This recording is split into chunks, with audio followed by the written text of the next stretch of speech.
everybody, and welcome to a live edition of Dodgers Territory. We are your hosts. That is Clint Pasillas. I am Alanna Rizzo. Don't forget to get the questions in. We have a special guest today, Eric Karros. Clint will be joining the show. And don't forget to rate us 5 stars if you can. Like and subscribe to Dodgers Territory podcast on Apple, Spotify, wherever you get your podcasts. Of course, tube in, as my guy likes to say. All right.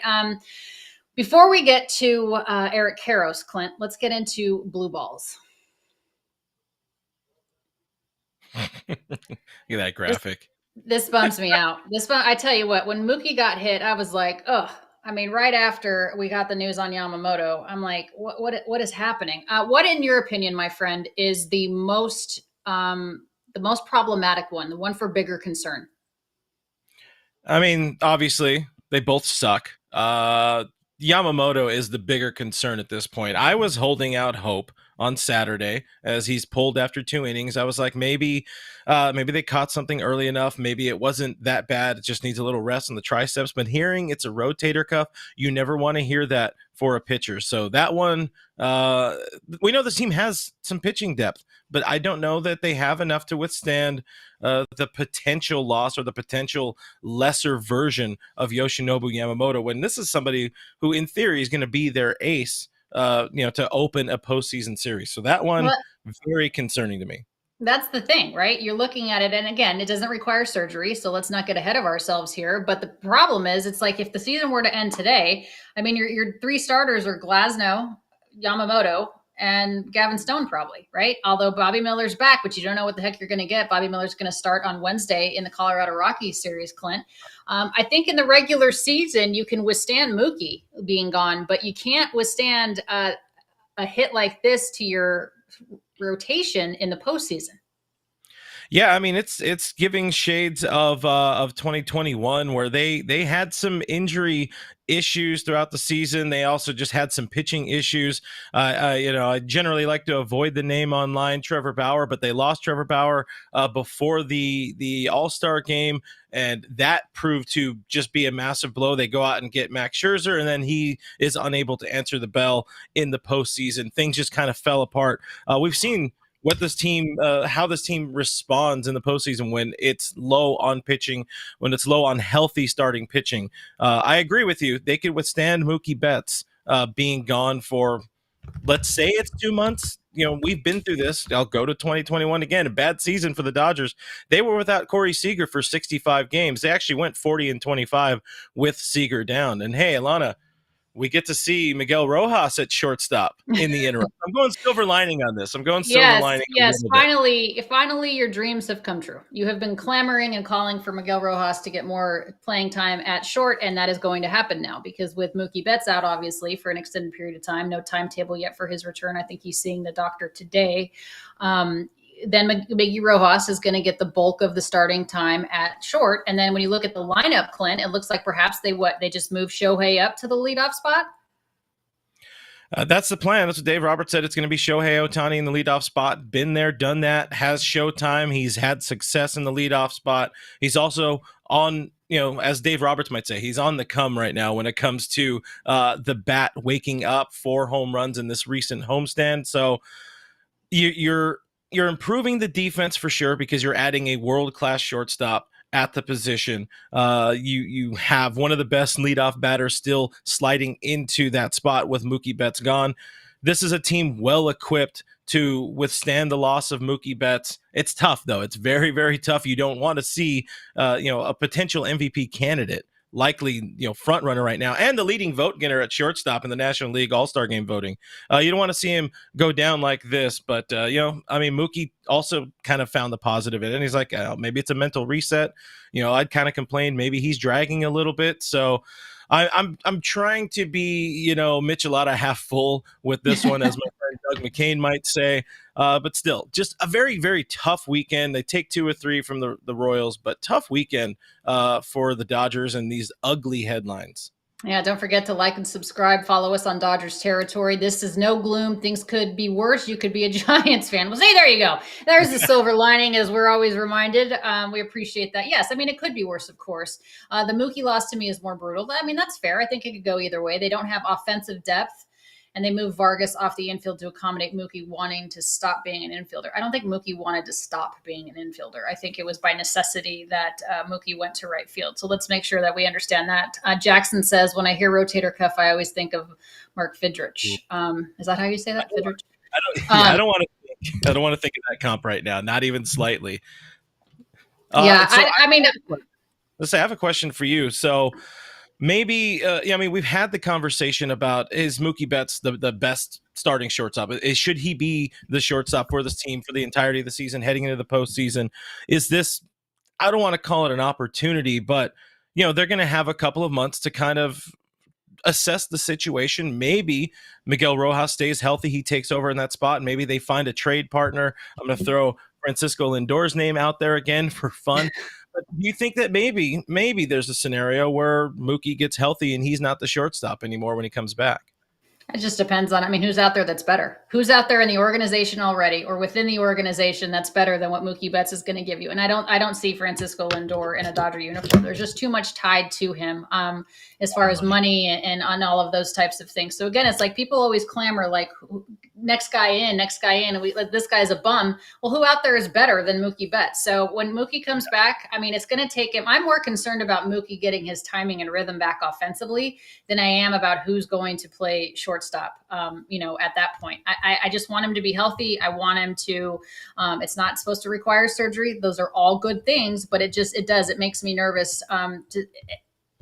It takes some time for these guys to get back. And that's what also concerns me about the pitchers that we're getting back. I'm glad Bobby Miller's coming back. I guess we no longer have to have a 6-man rotation, right? With Yamamoto on the shelf. Yep. But again, it's going to take time. It's still taking Buehler some time to get settled back into where he was pre-Tommy John surgery. You don't know what Kersh is going to give you. We're not getting Dustin May back. So right now it all falls on Tyler Glasnow, who has the most innings he's ever pitched coming off last season, and Gavin Stone, who is a young kid, good, could be really good, but is still unproven at this point. We're still waiting to welcome in Eric Karros. We're going to get him momentarily.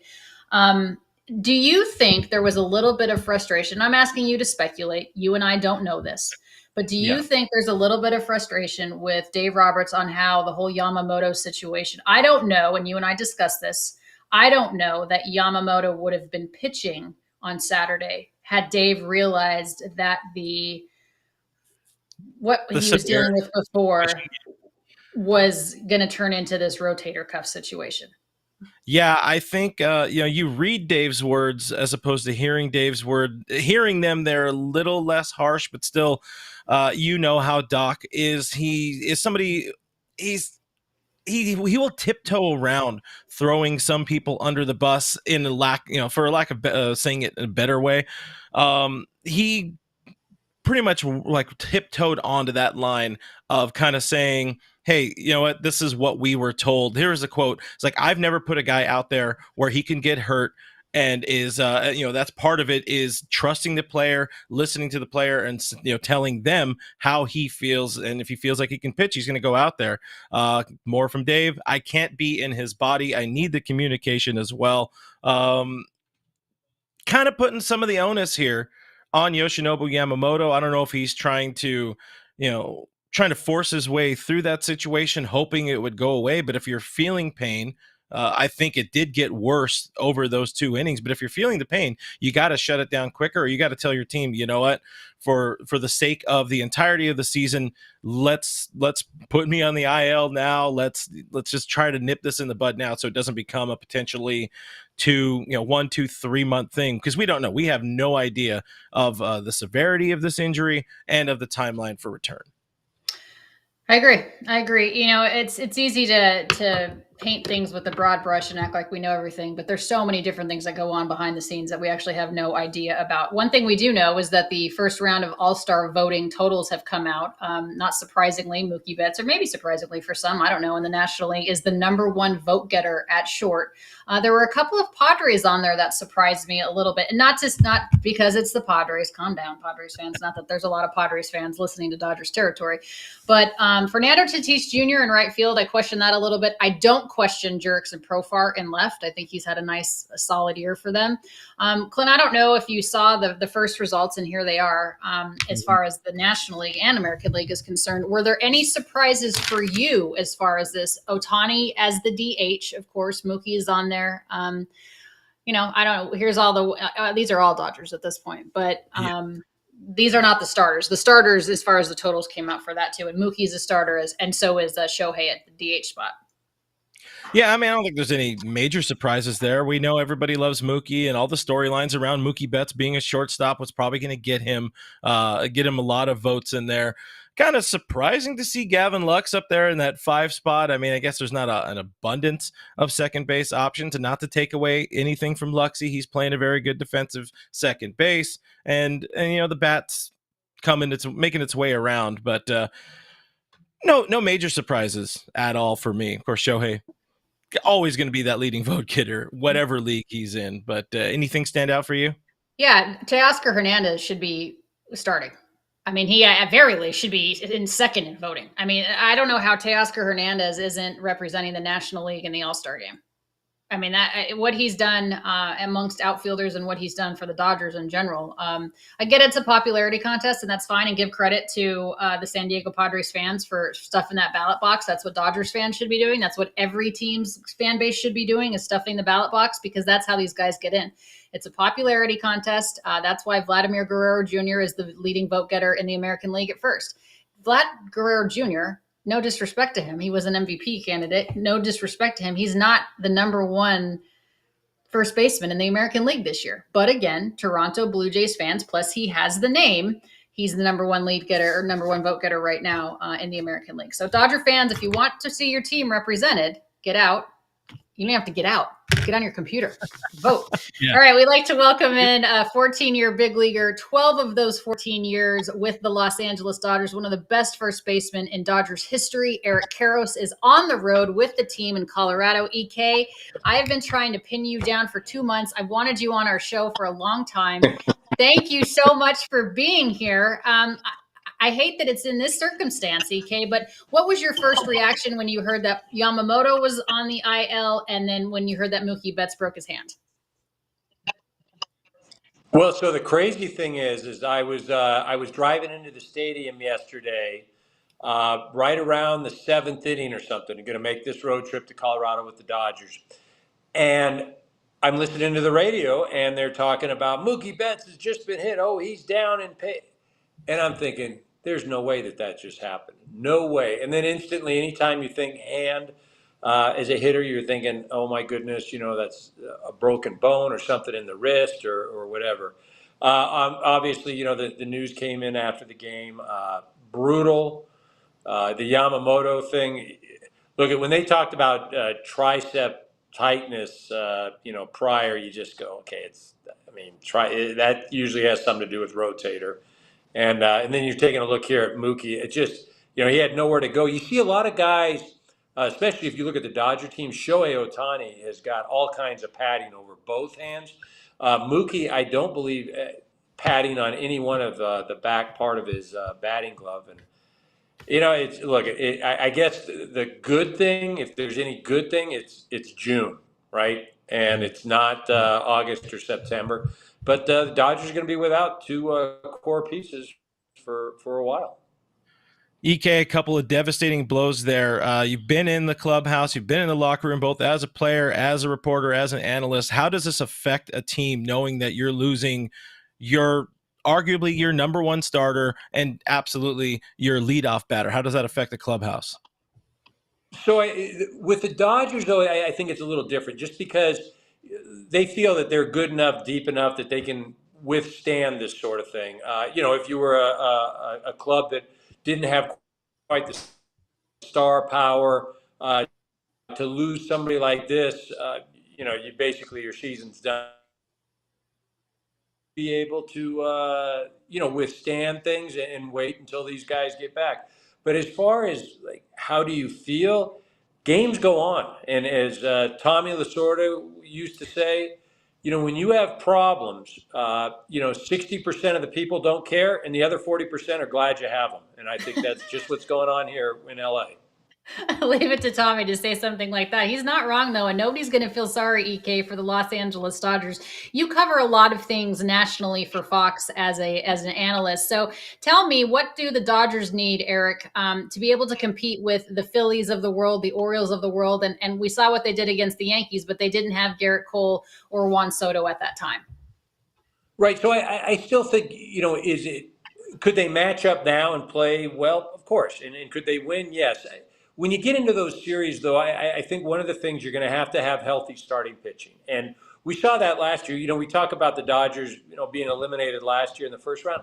Remember, they go into the playoffs with Kershaw, who could barely lift his shoulder.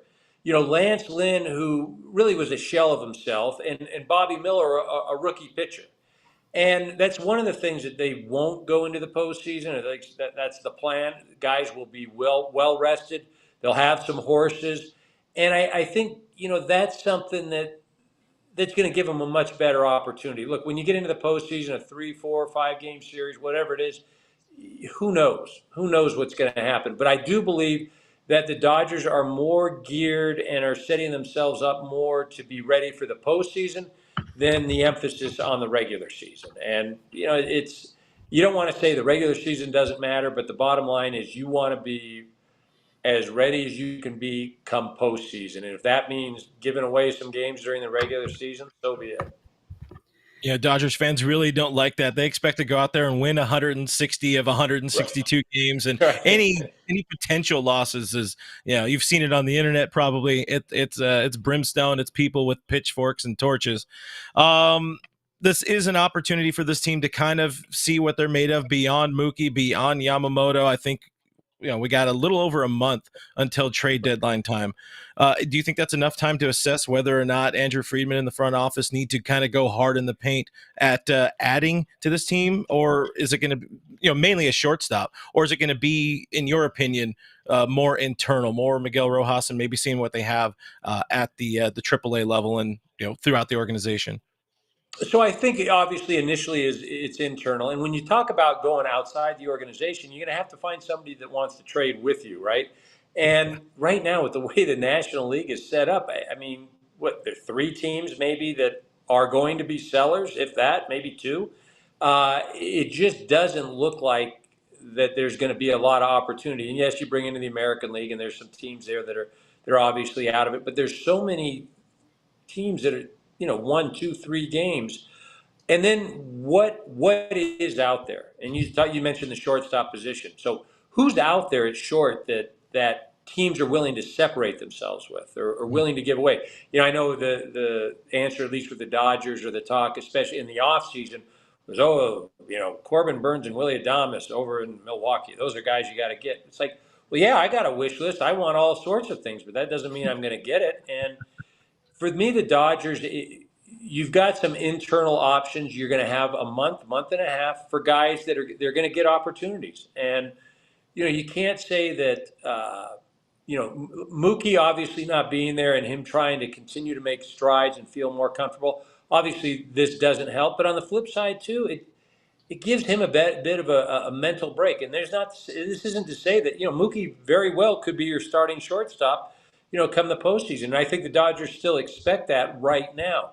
But there's still time, and to try to figure something out right now, I think, it sounds kind of cliche, but the only thing that matters right now is tonight's ball game. Decisions don't have to be made for another month. And we saw how quickly things can change in a matter of 24 hours, right? So to try to predict things are going to be like a month from now, that's crazy.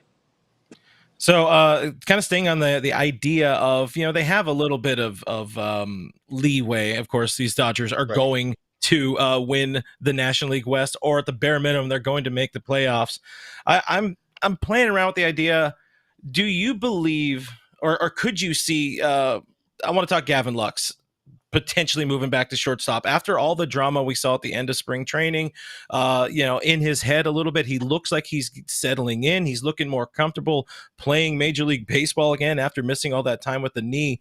Would this team, would this front office kind of risk, his mental state a little bit to maybe see if he can slide back to shortstop just to give himself a little more optionality, as Dave Roberts might call it. Could that be something? Right. Luck. I don't think so. Right now, you've got him in a situation where he's played some very good defensive second base. He's starting to swing the bat better. Rojas is going to get the bulk of the reps. Kike Hernandez is going to get some reps over there. They do have some guys down. Trey Sweeney down in AAA. Does he eventually get a look? It's one of the things where I don't believe that they revisit the situation at short with Gavin. It wouldn't be right for Gavin, quite frankly. And again, I think, Miguel is going to get the bulk of the opportunity, and Kike is going to spell him to keep him off his legs.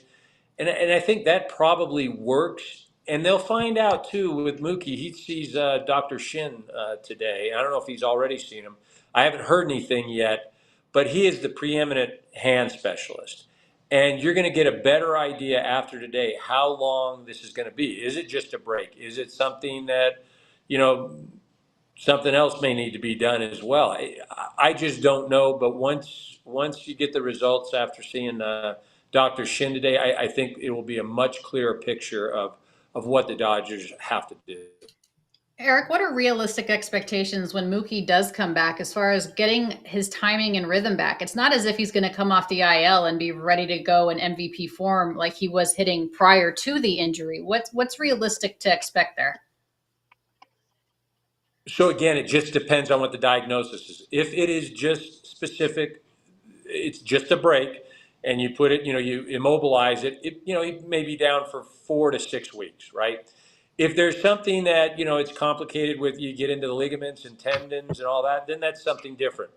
One of the things that's interesting is that it is on the glove hand. So initially coming back, maybe it's, everybody's worried about the swing. Well, the impact of the ball hitting that glove and the pressure that the wrist or hand has to take every time you're catching a ball, guaranteed discomfort. Can promise you there's discomfort.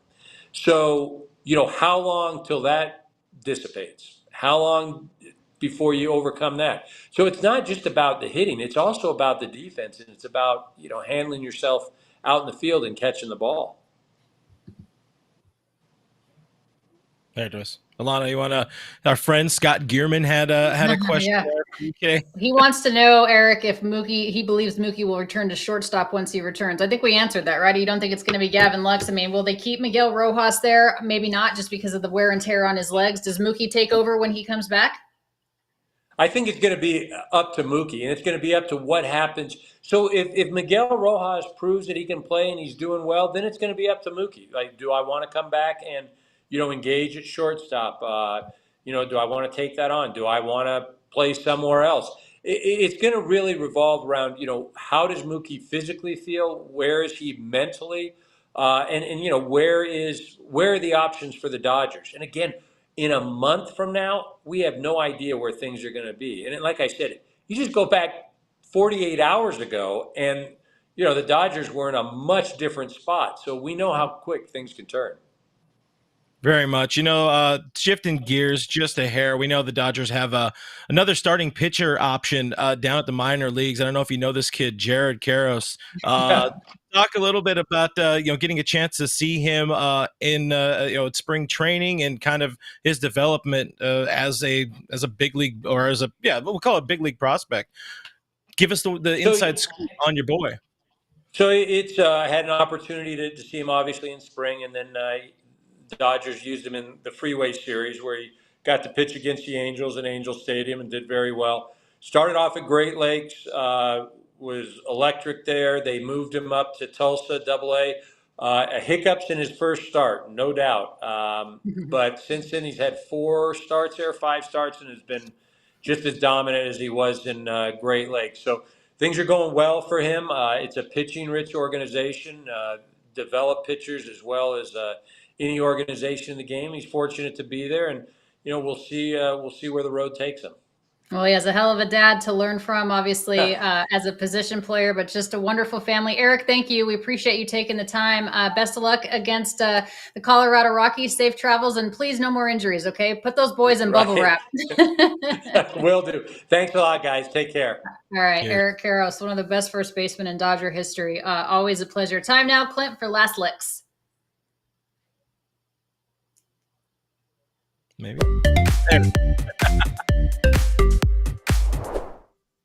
All right, this is Peppermint Patty. We introduced you to her a couple of days ago. She's a senior gal, but still has a lot of love, a lot of life left. She's in a good foster home, but we're looking for a permanent home. She got a clean bill of health despite being 12 years old. She's a good girl. She's just needs a quiet place to lay, guys. Doesn't take a lot of time, doesn't take a lot of energy. Just wants to be your snuggle buddy. If you're interested in Peppermint Patty, shout out to us at gidrysguardian.org, or you can follow us on Instagram and Twitter, and we can get you more information. I don't know if you saw, but the City Connects came out for this year's 2024. Let's just stop with the City Connects. I'm not impressed by either one of the Dodgers ones. I hate to say it, but I'm not. Did you see the new ones? You know what? The initial ones were bad. They kind of improved them ever so slightly when they went to the white pants last year, and then this, which we saw a couple months ago, we were really hoping it wasn't going to be. These were not going to be. We were hoping it's like some cheap Walmart knockoff. But this is what the Dodgers did. Shout out to the social media team for trying to hype these uniforms, but what a terrible day to drop something that nobody really wanted. And one thing I absolutely detest about these uniforms is that every single digit number, like we saw Freddie Freeman wearing a 05, that's terrible. That is not a baseball uniform. What are we doing here? But safe to say, not very happy with the City Connects, and the timing could have been a little bit better. Your thoughts?